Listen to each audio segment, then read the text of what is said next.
Hey guys, what's up? Welcome back to the channel. It's Cynicalex, and today I want to answer the question of whether or not you should invest in Morbius. And I'm going to start off with Quicksilver here. We're going to take him through a few world bosses, but Quicksilver is by far one of the most annoying world bosses, and this actually highlights one of the biggest strengths of Morbius, which is his ability to get frozen. No, his ability to lock down bosses. He's got a super long iframe 5th skill, and then he's got charm on his 3rd skill, and he's got paralysis on his 4th skill.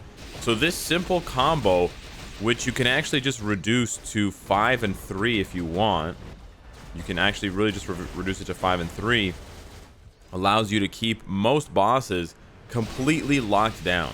So what you basically end up getting is sort of like Scarlet Witch effect, where the boss just stands around doing nothing for the entire fight. It's a little bit harder against Quicksilver because of the fact that he has this chilling agent, and you end up being in the middle of it when it spawns. But as you can see, Quicksilver himself has done only a couple of attacks since the fight started over a minute ago. Because unlike almost all combat characters, he's got 3 seconds of charm or entice, and he's got 2 seconds of paralysis on his 4th skill, which makes him, you know, a very easy and smooth character to play. I'm not sure why I'm not doing any damage here.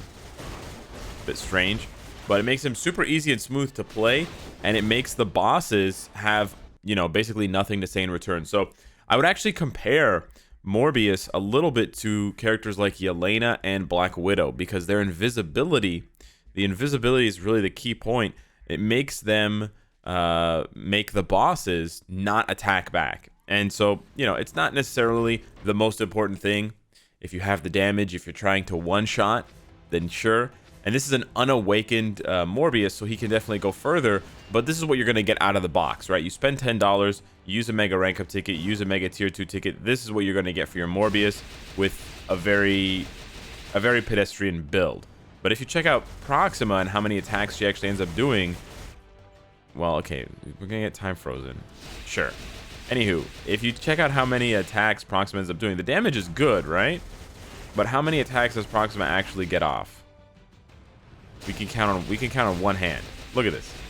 She stands around waiting for you to come out of iframe, and when you come out of iframe, you immediately charm her. Then you paralyze her, setting yourself up back for your 5th skill. You definitely want to proc on your 5th skill, but as you'll see, proccing on your 4th skill like this is not bad at all, right? I'm canceling 4 a little bit early to go back into 5 because you get a buff at the end of 4, but it kind of takes a while. So she gets this skill off, right? You go right back into your iframe, and as I tried to show you guys in the APK, if she tries to do that that spear attack, she gets interrupted so hard. Look at this.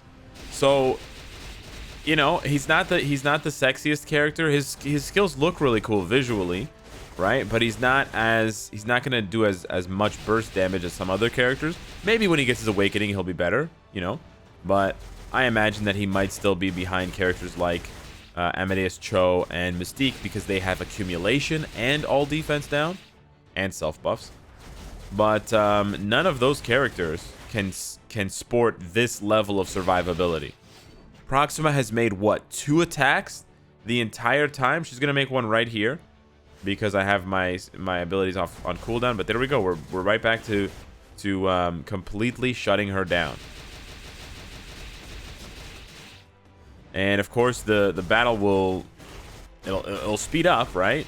If we give him a better obelisk, or we give him a CTP, or we awaken him.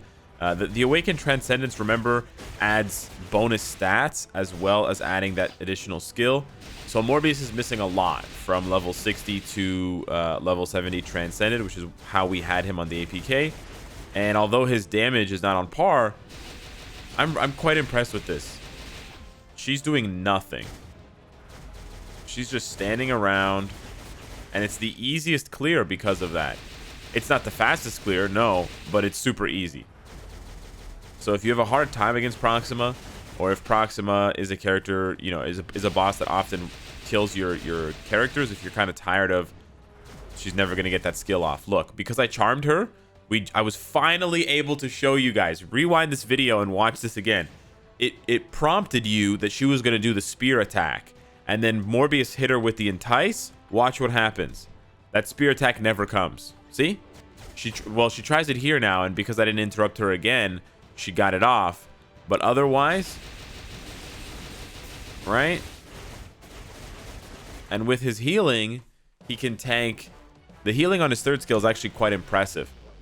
So you can tank the damage. It's just like a really easy clear. And it's all thanks to that combo, that 3-5 combo. You can spice it up with the fourth skill, but that 3-5 combo is just so lethal. 5 is a super long iframe with very, very nice all defense down. And then his third skill is the 3 seconds of entice. It's very rare for combat characters to have this much crowd control. He's got crazy crowd control here, 3 seconds of entice, which skips their skills. Plus, he's got a nice heal. And then he's got the self buff. The self buff is quite nice. And then he's got the 2 seconds of paralysis here. This is also his striker ability, in case you're wondering.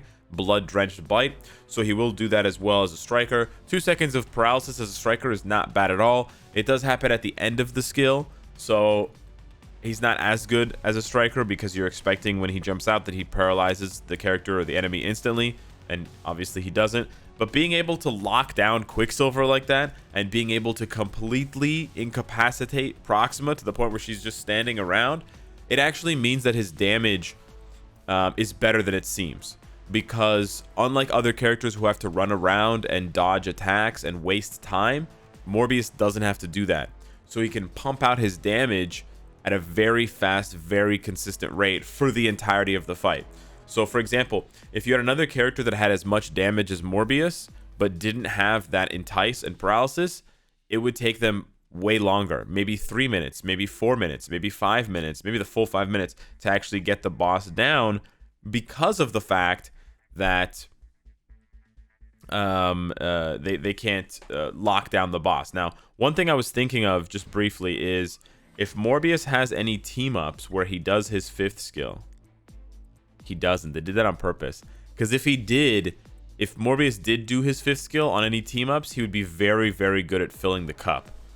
I was going to say, if he did with Spider-Man, he could be a very lethal combo with Spider-Man and put Weapon Hex there because he has -16. I still have not figured out a way to make him work for a one-shot, but that -16 is very impressive.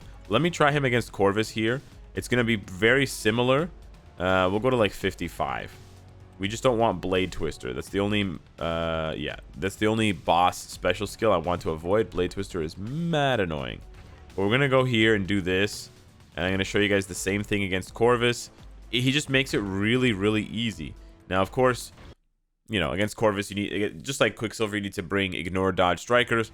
But yeah, now, how much applicability this has is really going to depend on how often you're going to use Morbius and your playstyle and how you find world boss difficult in the first place. Because it's not going to work in GBR, this tactic, right? And it's going to have limited value in other game modes. But look at this. We're going to interrupt him here. Okay, we didn't. I pressed my 3rd skill. It went on cooldown. Let me just try this again because we can actually skip this phase. So this is the nice thing about Morbius. You can skip multiple phases. Well, as long as I can get that 3rd skill to activate. But you can skip multiple phases of enemies as long as there's no cutscene. So with Corvus here, we're going to skip that middle phase where he buffs up. He's going to get nothing. So we're going to go like this. Stack the all defense down. Yada, yada, yada. Boom. Big damage. Let me do this and see if we can just not use the 5th skill. Or not use the 3rd skill. And then we're going to use the 3rd skill. There's the entice. There's the charm. And he's just going to skip it. Skip it. Bop it. Skip it. There you go. Skipped. Boom. Haha. It's that easy, baby. It's that easy. Liberty makes it easy. And he's got the 50% damage reduction. Yeah, you get time frozen. You get stunned sometimes. It's a shame that his 4th skill doesn't have any kind of protection. It should have invincibility or immunity. They were a bit stingy with the defensive abilities for Morbius. I understand he's a vampire and he has healing and he has damage reduction, so they wanted to build the character that way instead of giving the character That was the proc on his 4th skill. They wanted to give the character those abilities instead of immunity and invincibility, but he could have used a little something. But yeah, look at this. Just breezes through stage 56 easily at stage 60, right? Not the highest stage, not the most impressive stage, not the most impressive burst damage, but it's so clean and it's so safe, right?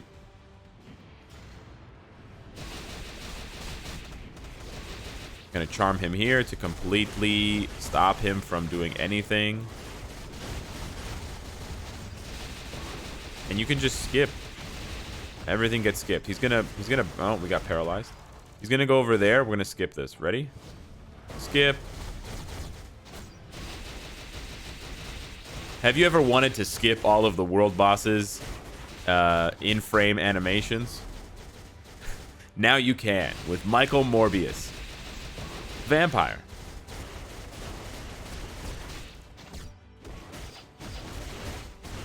Oh yeah, hey buddy, skip. You don't have to say skip, by the way. Patent pending. Yeah, you don't have to say skip. His iframe on 5 is just so long. Like, look how easy it is. Corvus doesn't attack. It's hilarious.